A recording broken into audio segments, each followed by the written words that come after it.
Hello everybody, JP here. Someone asked me in one of the recent videos if I could talk about toms, so I certainly can. Let me play you. This is the drum intro from the song that we've been working on, and it's very tom heavy, so that was kind of perfect. Let me give you a blast of that.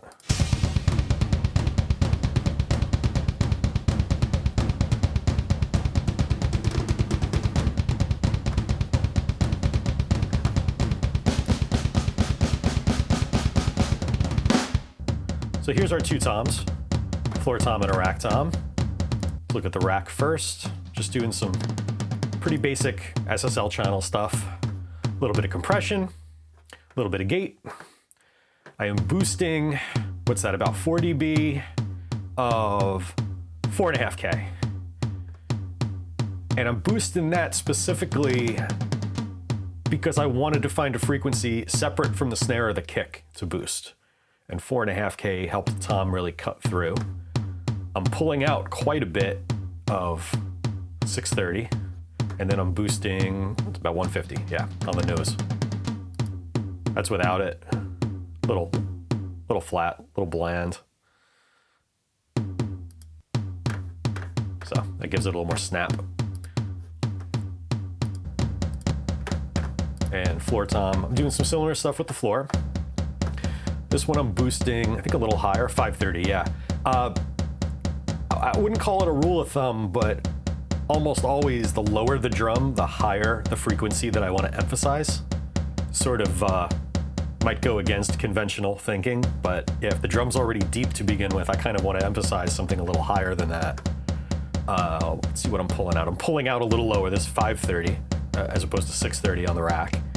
And I'm boosting a little lower too, I'm boosting 131. Not a huge difference there, just a little bit. And the same basic gate and compression. But here's where the fun starts. I've got a stereo aux right here. Notice I've got the panning on the aux matching the panning on the drums, more or less. You could play with this, doesn't have to be the same panning, but I kind of want to keep it in the same spectrum. Here, let me just show you what it's doing.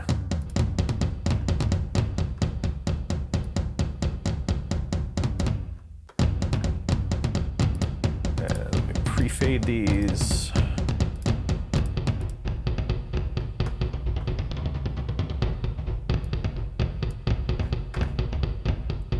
Now we've got two effects on this channel. We've got another Eventide H949 harmonizer, so you know how much I love that.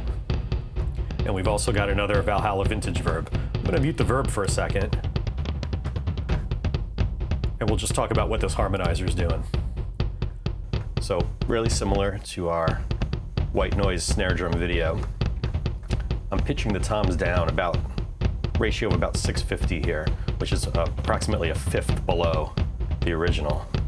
Just like the white noise, it's something about a fifth just sounds really solid for this type of music. That's the difference.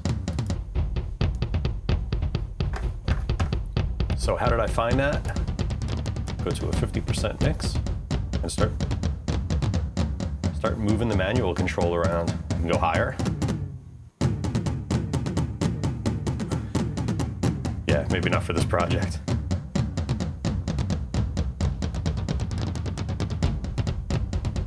You can go lower.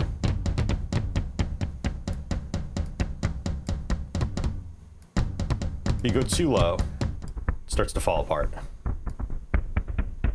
Kind of sounds like a tire flopping off a wheel. So this was kind of the point where I thought it sounded the coolest and worked best with the original. You could also play with the feedback. This will make it sound a bit lower.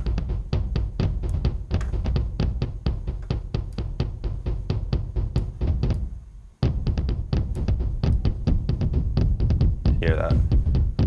So when it's feeding back into itself like that, just like a delay pedal, each subsequent take that feeds back into itself is pitched low. So you sort of get this descending quality to it. You can hear this on some David Bowie snare drums, where it really sounds like the drum is dropping in pitch after it's hit.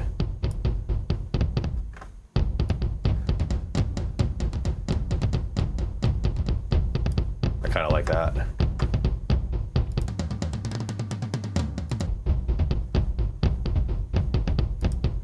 Let's see how that sounds with the originals.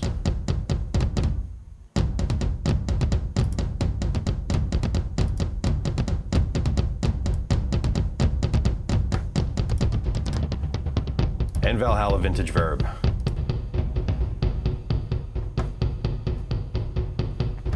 So I'm using the EMT Big Snare preset, which is in the Sanctuary mode, which is their EMT 250 bank. The EMT 250 was like a miniature plate, kind of looked like R2-D2 with some joysticks on the top and everything.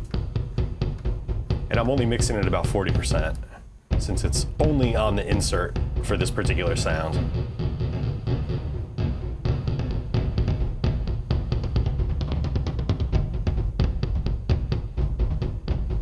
Actually, I might.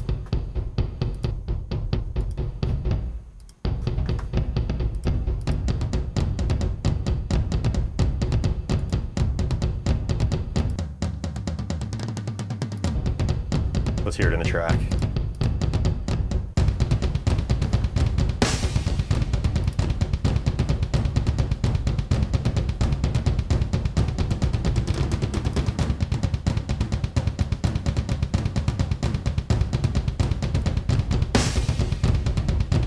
Of course, you could ride it up and down, depending on the part of the song.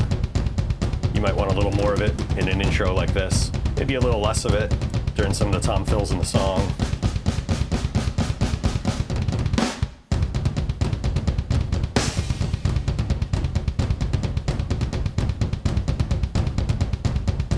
So yeah, this is, it's not really an Andy Wallace trick. You've definitely heard this technique more than you realize.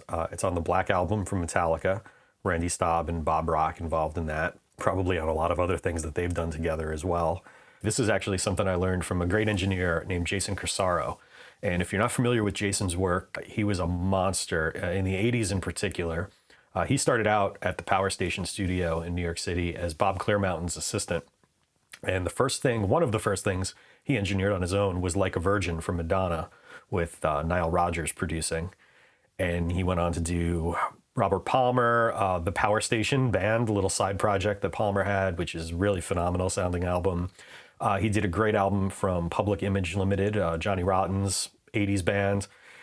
And then in the 90s, probably the most prolific album that he's associated with from the 90s was Super Unknown from Soundgarden, with just absolutely phenomenal drum sounds, some of the best. And you'll hear this technique on just about everything I mentioned. It's a little less obvious on the Soundgarden stuff, but if you listen closely, it's there. If you listen to the toms on The Day I Tried to Live, it's lurking in the background there. But it's way more obvious on the Power Station and Public Image stuff. I had the chance to work with Jason in the late 90s at Showplay Studios, and man, he loved teaching and he loved blowing stuff up with compressors and pitch shifters. He would take the direct tom mics and detune them and pump them back out through a PA into the room and mic up the room and compress the hell out of it. Actually, his favorite unit for this was a unit by a French company called Publison. And it was called the Infernal Machine. And it was like a delay pitch shift type unit from the 80s. Really cool unit. I'd love for somebody to do a model of that because it did have a unique sound to it. And there was another Publison delay that was also really cool. I'm going to do a lot more stuff that I've learned from Jason because he did pass away a few years ago. And there's not a lot of stuff about him out there. And I'm going to do my best to kind of keep his memory alive with some of the great techniques that he discovered over the years. So this is just a fun thing you could do with toms, detune them, find the pitch that works for the song, put it through a reverb, and have fun with it. That's what Jason was all about. He loved getting mangled, screwed up sounds and making them fit into a mix, and took a lot of pride in that. Hope you liked this video, and again, I'll be back with much more. Thanks a lot, guys. Take care.